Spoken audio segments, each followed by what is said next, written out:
Sir,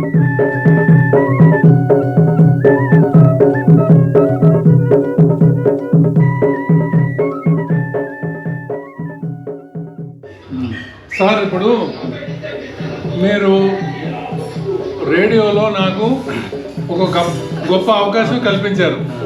అంటే మీరు అవకాశం కల్పించుకున్నారు అంటే మీరు ఎప్పుడు లెటర్స్ రాయటము రావటము అది మాకు చాలా ఆనందాన్ని ఇచ్చింది, ఉత్సాహాన్ని ఇచ్చింది. ఇలాంటి వారు ఉండటం వల్ల సార్ మాకు ఏంటంటే ఇలాంటి శ్రోతలు ఉంటే ఎంత హ్యాపీగా ఉంటుందనేటువంటి ఒక సంతోషం అన్నమాట. సార్, అయితే ఇప్పుడు ఇంత మీరు అసలు ఎంతో డెవలప్ చేశారు రేడియోని, రేడియో కార్యక్రమాలని. ఒక వ్యవసాయదారుల కార్యక్రమమే కాకుండా అసలు మొత్తం అన్ని కార్యక్రమాల్లో ఎక్కువగా నాణ్యమైన కార్యక్రమాలు ప్రసారం చేయడానికి టెక్నాలజీ పరంగాను, తర్వాత కంటెంట్ పరంగాను మీరు ఎన్నో మంచి చర్యలు తీసుకున్నారు. అయితే అంతకు మునుపు మీరు మీ బాల్యము, మీ విద్యాభ్యాసం, ఆ తర్వాత ఇవన్నీ రెండు ముక్కలు చెప్పండి సార్. మా బాల్యం అంటే నాది చిత్తూరు జిల్లాలో ఒక చిన్న గ్రామం ఉండే సార్. ఊరు సార్. సరే, అక్కడ ప్రాథమిక విద్య అక్కడే చదువుకున్నా సార్. ఊరి పేరు రామారావుపల్లి అని సార్ గ్రామం పేరు. సార్. మొత్తం గ్రామం మొత్తం కలిపి గేదంపల్లి గ్రామం అంటారు సార్. అందులో మాది చిన్న కుగ్రామం, దాని పేరు రామారావు. అంతా ఒక 60-70 ఇళ్ళు ఉంటాయి అంతే. సార్. అందులో అందరూ కూడా బాగా చదువుకున్నారు. సార్. అన్ని వర్గాల వారు కూడా బాగా పిల్లలు బాగా చదువుకున్న పైకి వచ్చి మంచి పదవుల్లోకి పోవటం జరిగింది. బాగా చుట్టుపక్కల గ్రామాలకెల్లా మా ఊరు బాగా సార్ చదువుకొని పిల్లలు అంతా బాగా పైకి వచ్చినారనమాట. చదువుకున్న తర్వాత మన ఉద్యోగాలకు పోవటం.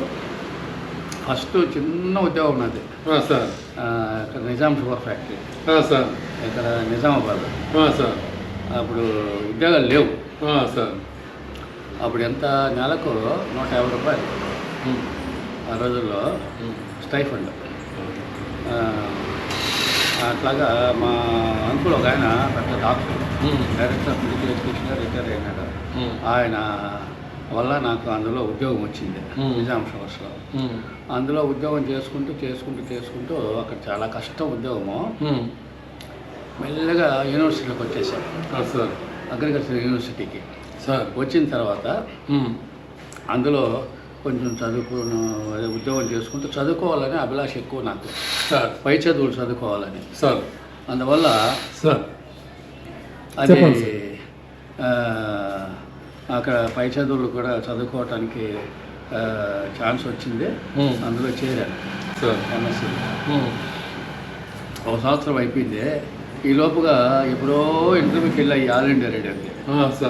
అది ఉన్నట్టుండి ఒక రోజు క్లాస్లో ఉంటే ఇంటర్వ్యూ కార్డు వచ్చింది.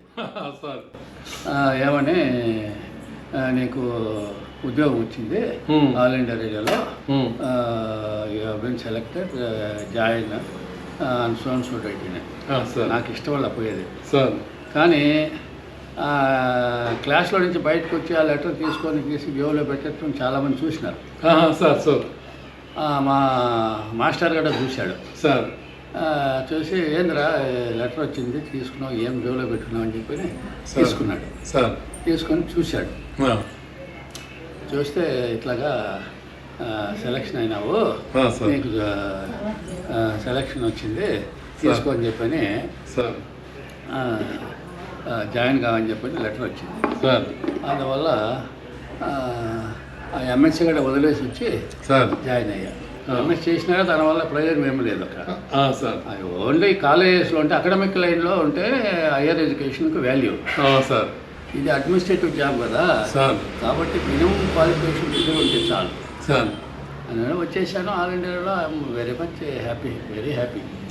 బాగా జాబ్ సాటిస్ఫాక్షన్ 100కి 150% జాబ్ సాటిస్ఫాక్షన్ ఆల్ ఇండియా. బాగా చదువుకున్నాము. అదే చెప్పండి, సుబ్బారావు గారు ఆయన బాగా హెల్ప్ చేస్తున్నారు. అతను ఇచ్చేసి బాగా ఇది చేసుకొని నాకు ఇందులోనే ఉండిపోయాడు. మళ్ళా జాబ్ వచ్చినా ఎక్కడ పోవాలి సార్. నాకు ఇదే సాటిస్ఫైడ్. సార్ అంతకన్నా సాటిస్ఫాక్షన్ లేదు. పెద్ద పెద్ద వాళ్ళు వస్తుంటారు, డైరెక్టర్స్, రిజిస్ట్రార్స్, వైస్ ఛాన్సలర్స్, వాళ్ళందరితో ఇంటర్వ్యూ చేస్తాము, రైతులతోటి పోతాము, వాళ్ళని ఇంటర్వ్యూ చేస్తాము, వాళ్ళతోటి పరిచయాలు కన్నా ఏం కావాలి సార్. వందల మందితోటి పరిచయాలు. అట్లా జాబ్ సాటిస్ఫాక్షన్ అనేది నాకు 100% నాకు ఇందులో దొరికింది సార్. అందువల్ల ఇంక దేనికే పోలేదన్నమాట సార్. అట్లా ఉన్నాం సార్. సార్ ఇప్పుడు మీరు రేడియో స్టేషన్లో పనిచేసినప్పుడు మీరు ఎక్కువగా అంటే కంటెంటు లేదా ఈ టెక్నాలజీ ఇటువంటి చేయడంలో ఎటువంటి ఇది చేశారు మీ రోల్?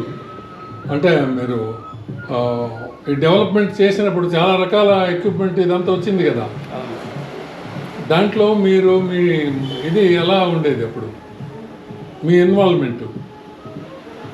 ఎక్కువగా ఓపెన్కి వెళ్ళేవాళ్ళు. ఓపెన్ బయట వెళ్ళి సార్ రికార్డర్స్ తీసుకొని పోయి రికార్డింగ్ చేసుకొని ఇక్కడికి వచ్చి మళ్ళీ ఎడిటింగ్, డబ్బింగ్ చేసుకొని ప్రసారం చేసేవాళ్ళము.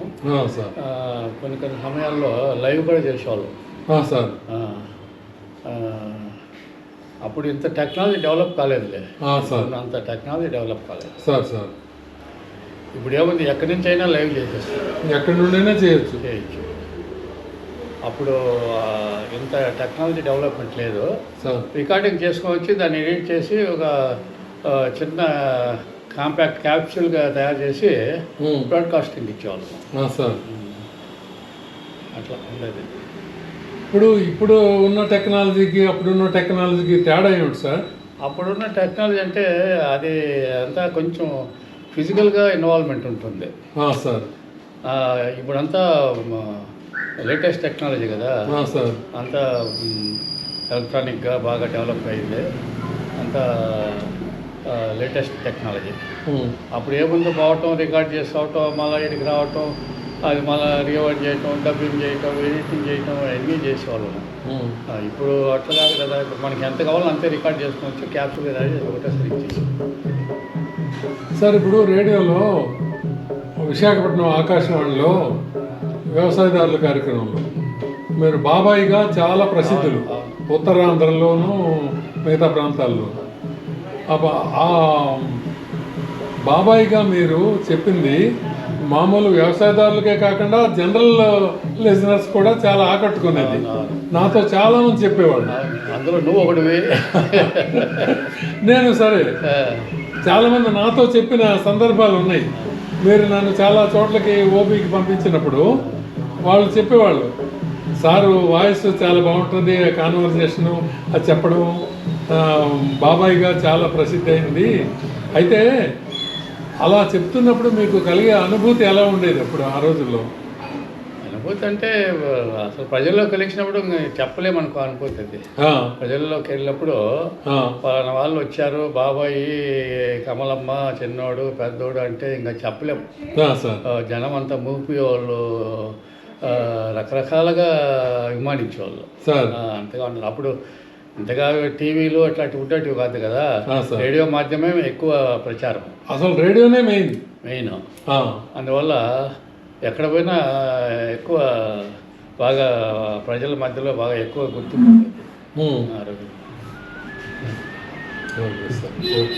చాలా సంతోషం సార్, నేను వచ్చి మిమ్మల్ని కలుసుకోవడం నా అదృష్టంగా భావిస్తున్నాను. నాకు ఎంతో ఎప్పుడో తెలిసిన వాళ్ళు వచ్చి ఇంటికి వచ్చి కలవడం అంటే అది చాలా గొప్ప విషయం కదా.